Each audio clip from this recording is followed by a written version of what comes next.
ഞങ്ങളിന്ന് കടയിൽ പോയപ്പോൾ വെറൈറ്റി ആയിട്ടൊരു ഫ്രൂട്ട് കണ്ടിട്ടുണ്ടായിരുന്നു. അപ്പം ഞങ്ങൾ അതൊന്ന് വാങ്ങിച്ചു ട്ടോ. ശരിക്കും തക്കാളി പോലെ നമുക്ക് തോന്നുമെങ്കിലും പക്ഷേ തക്കാളിയല്ല. ഇപ്പം എല്ലാ ഫ്രൂട്ട്സ് കടയിലും താരമായിട്ടിരിക്കുന്നത് ഇവനാണ് ട്ടോ. ഇതാണ് അവരുടെ അടുത്ത് ചോദിച്ചപ്പോൾ അവർ പറഞ്ഞത് കാക്കപ്പഴം, കക്കിപ്പഴം അങ്ങനെ അറിയപ്പെടുന്നുണ്ടെന്നാണ്.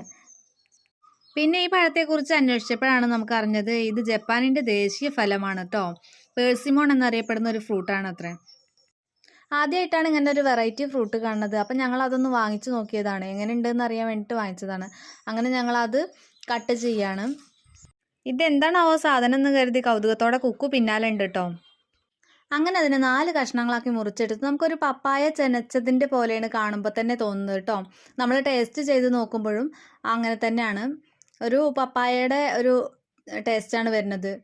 നല്ല മധുരമൊന്നും നമുക്ക് തോന്നുന്നില്ല. ഒരു മീഡിയം ലെവൽ മധുരത്തിലാണ് അതിൻ്റെ ടേസ്റ്റ് കേട്ടോ. അങ്ങനെ പിന്നെ നമ്മൾ അതൊക്കെ കഴിച്ചു. കുക്കു ദാ മടമടാന്ന് അടിച്ചുകൊണ്ടിരിക്കുന്നുണ്ട് ആ ഫ്രൂട്ട് കേട്ടോ.